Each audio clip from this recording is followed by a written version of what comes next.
Hey, everybody. I'm sitting next to a pain in the ass. OPEC produced 710,000 barrels less in November than they did in October.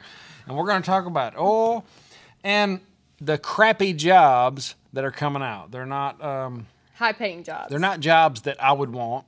That's why I'm encouraging everybody to get in a trade. I was in the welding trade. I'm actually teaching it on my YouTube channel. Check out Taylor Welding. I don't do much over there as of late because I haven't been welding lately. But as I do it, I will be putting it over there. But the story is oil and jobs. She's got some stats written down. Please get into it, Stacey. Well, tomorrow, actually. So we're doing this video Saturday night. I don't know if it'll air tonight or tomorrow morning. But tomorrow, Sunday, they're going to have a meeting, the OPEC, once again, and they're going to discuss if they're going to cut production. And I always say reduction, but I said it correct this time, production. Production. And last time, of course, they all know we did. And here's why I think it's curious to see if they're going to cut production. There's two reasons why. One is, Monday, we've come out and said possibly, if they pass it, that we're going to do a price cap on the oil that's going to come out of Russia, which is around $60 to $65 from what I'm reading. You guys can tell me if I'm wrong. But ironically, Russia is selling it for like $58, $59. So it's just kind of a joke.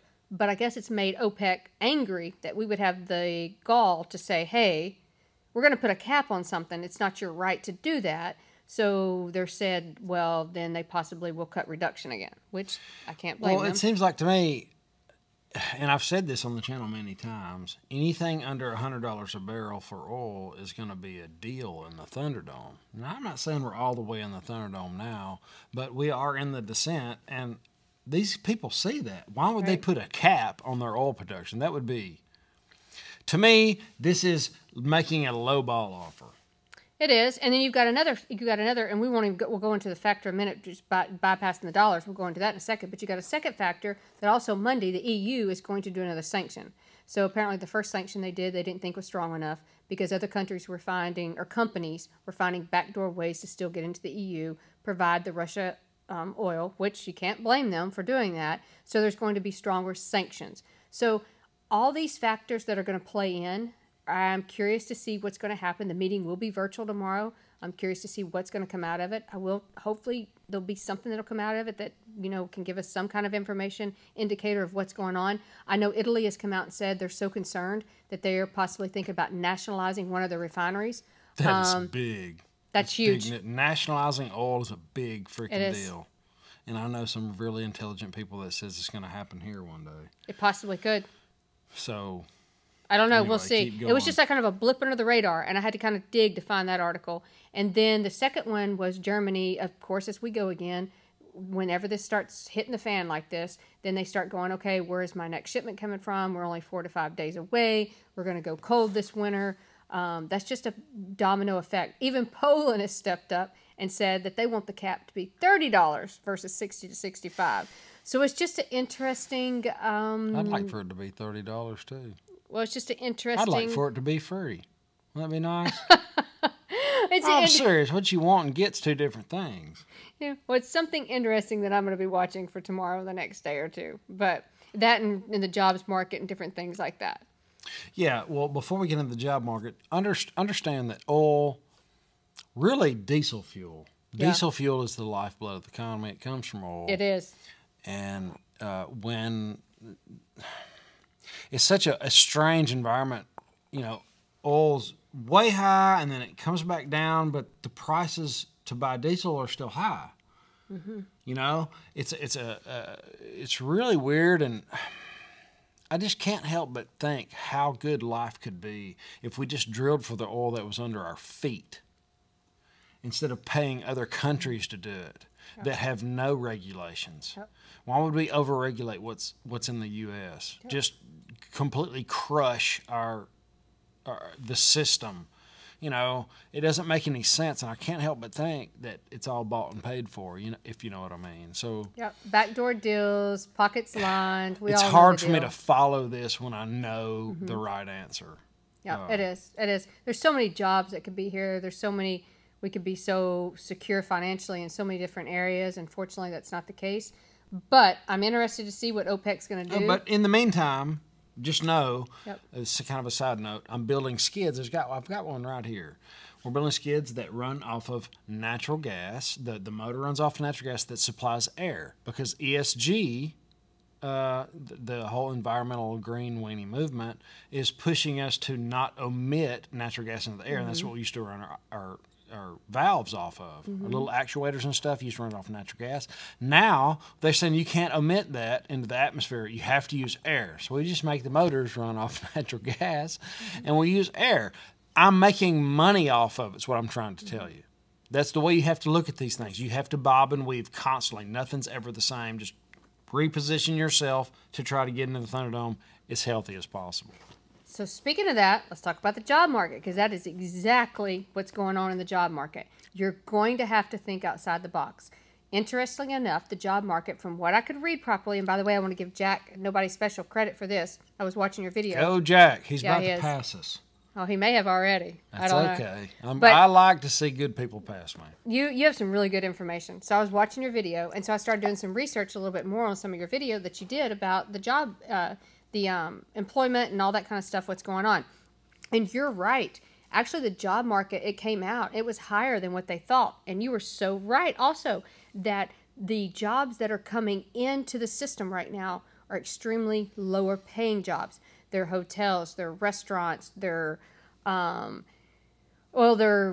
bars, they're drinking places, they're different things like that. Here was the thing, though, that I really caught my eye. It was the baby boomers, the healthcare. And this is where I think a lot of people are not picking up on it. And I've been saying this for quite some time now. The baby boomers, I think, are going to have an impact on our society. So you've got people that are getting to a certain age. Yeah, they are. And so healthcare, yes, that industry is going up because all these baby boomers are going into assisted livings. And I've talked to so many people right now that have family members that are going into assisted livings, trying to find them. They can't even find places to put their family members. They're actually having to keep them at their home. The silver tsunami is here. It is crashing down on us right now. There's more people retiring than we know what to do with. There's more people getting old that need somewhere to go. Yes. Than we know what to do with. That's why our plan is to build our own retirement home. You're going to hear about this in a minute, but these McMansions that were built in the 80s and 90s, we're going to try to turn those into retirement centers eventually. But this is a big, big problem that is it's affecting everything. By 2050. A quarter of the population will be over 65. Yep. Try to put that into perspective. Unless we have a mass die-off, which really could happen, considering the medicine everybody's been taking. But well, let's get back to this real quick. Yeah, go on so there's actually two different aspects of this one. So you've got your traditional homes that I think a lot of baby boomers are selling off, and they're moving to assisted livings or moving in with families. You've got these homes that are sitting there, and nobody's purchasing them. And I actually have witnessed this personally, so I can speak from personal experience. I'd like to know if you guys are seeing this. And a lot of these homes are actually just degrading. They're being marked off. They're being destroyed. Unfortunately, nobody's coming and buying them because people won't. Go ahead. They're too hard to cool. They're too hard to heat. They're too big. They're too inefficient. No. I'm talking about the smaller ones. Let's start with those first. I'm talking about these smaller homes. They're only like 1,800 square feet. They're not that, but they're older. It takes a lot to remodel them. It takes a lot to upgrade them. And so a lot of these people, they're like, hey, I don't have the money to do that. Some of them, they can't get appraisers to pass it because there's got certain things wrong with them. They're demolishing. I have two right now that I just passed that have tape wrapped around them. They're getting ready to demolish them. Okay, must be some severe structure and damage in a bad neighborhood. Well, because it was right down here in Benton, right here in Benton. But anyway, we'll talk about that later. So that's what. So I'm seeing that also. I also saw this in Green Acres. So there's only seen a few houses like this also. This just isn't one occasion that I've been seeing this. So these homes are like 1,800 square feet. It takes too much to remodel them. It takes too much to upgrade them. They can't pass an appraiser. There's rotting wood. The sellers can't afford to do that. These are the baby boomers. So these houses are not going to be, that's what they're happening to them. Then you got these Mac mansions, if you want to call them that. That's a whole nother ball game that you could step in and maybe make those assisted livings. But I think you've got two extremes there, and I think that's what we're seeing. But I think the healthcare system I think there's going to be an uptick in the healthcare system with assisted livings, all that kind of thing. I do. I think there will be. Interestingly enough, the jobs that If are there's not, losing. we're going to be in trouble. True. If there's not an uptick in people trying to provide for the elderly, there's going to be a real problem. And anyway, good people. Yeah, people that don't just bring them out. I Yeah. think there's some space there for good people to take advantage of the silver tsunami. No, I think it would be if you could find some really good quality people and create an establishment and a good company, it would be amazing. And that, okay, remember we learned find the need and build the company. I learned that the hard way. We did. Don't do it the other way. No, don't try to build a I lost company. a lot of money just building what I thought would sell instead of finding the need first. And the need is these baby boomers need a place to go. They do. They're retiring at a massive number. I don't have the stats in front of me, but it really is the silver tsunami.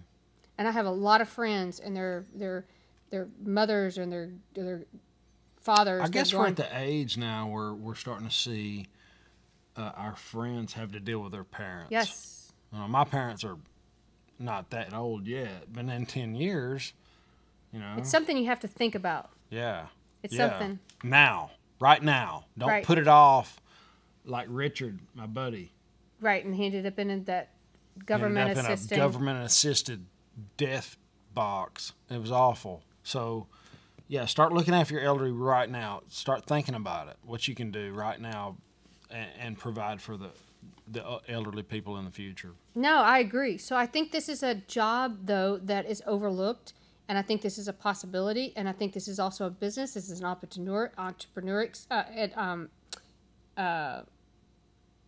word I'm looking for? This is an Entrepreneur? Yeah, this is something that you could actually latch An onto. entrepreneur opportunity. Opportunity. Thank you. That is something. So right now, this healthcare boom, I think is something you guys could take a look at and say, could I fit into this industry? Because that is something right now that the jobs are going up on. Interestingly enough, the jobs that are going down are more tech-related, jobs in industry, transportation, different things like that. Well, Amazon, Bezos already come out and said at some point he expects it to go to zero, but not right now. But that's the tech mainly is kind of going down. So you kind of have to watch these different fads, I think, and jobs and see where can I fit in. Bankers.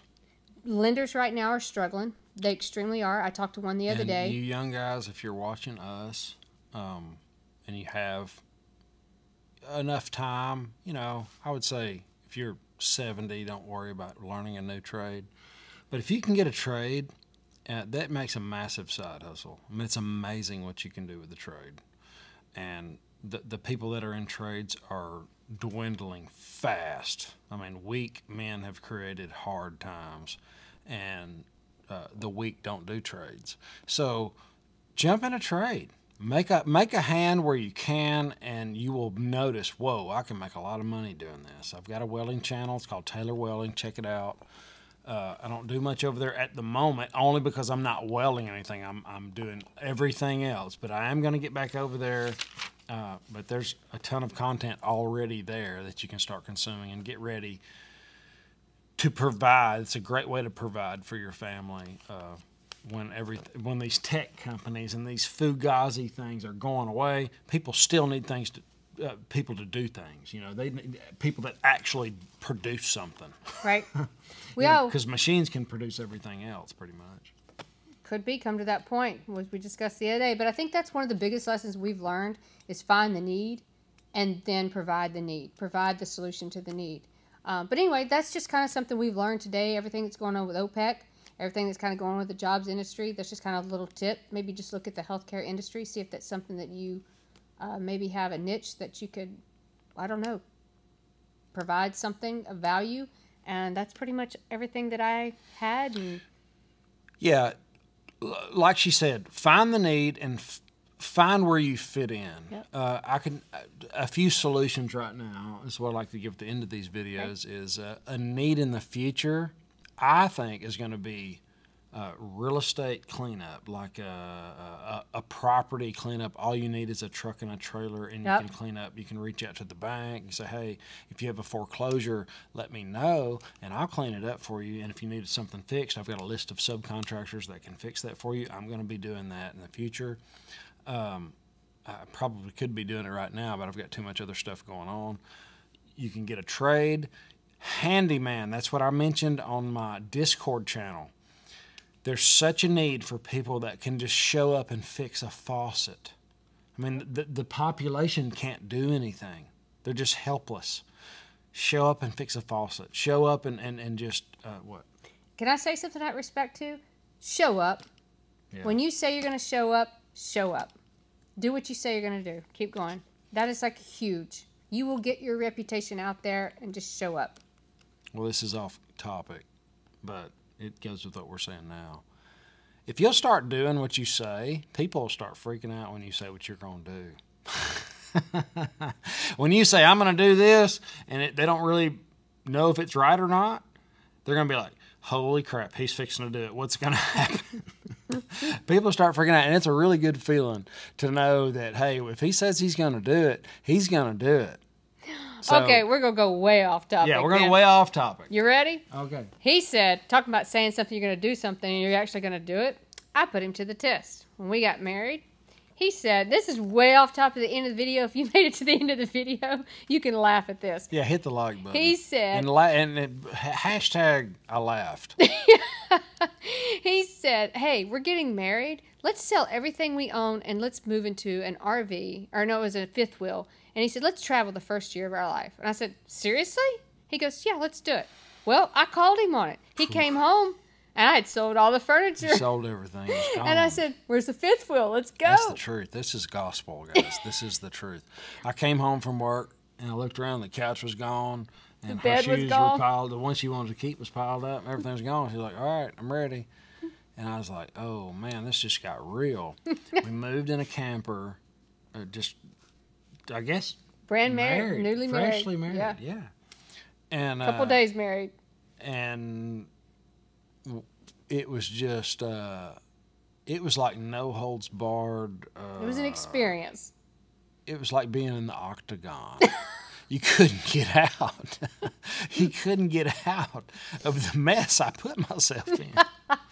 But it made us, it was a deal or no deal type thing. It was like, let's, and it made us so strong in the end. It might have been a really rash decision in the beginning, but it made us really strong. I'll tell you one thing really quick in closing. The only other thing that made us, I think, maybe stronger than that is doing YouTubes together, seeing ourselves on camera and doing this together has really brought us closer. How you interact. Yeah. Yeah. Yeah, this is exactly the way we are. Yeah, we are. Just so you know. Like you said, I'm a pain in the ass sometimes. So, all anyway. Yeah. All right. All right, guys. Have an awesome, awesome day. I'll see you in the next one. Later.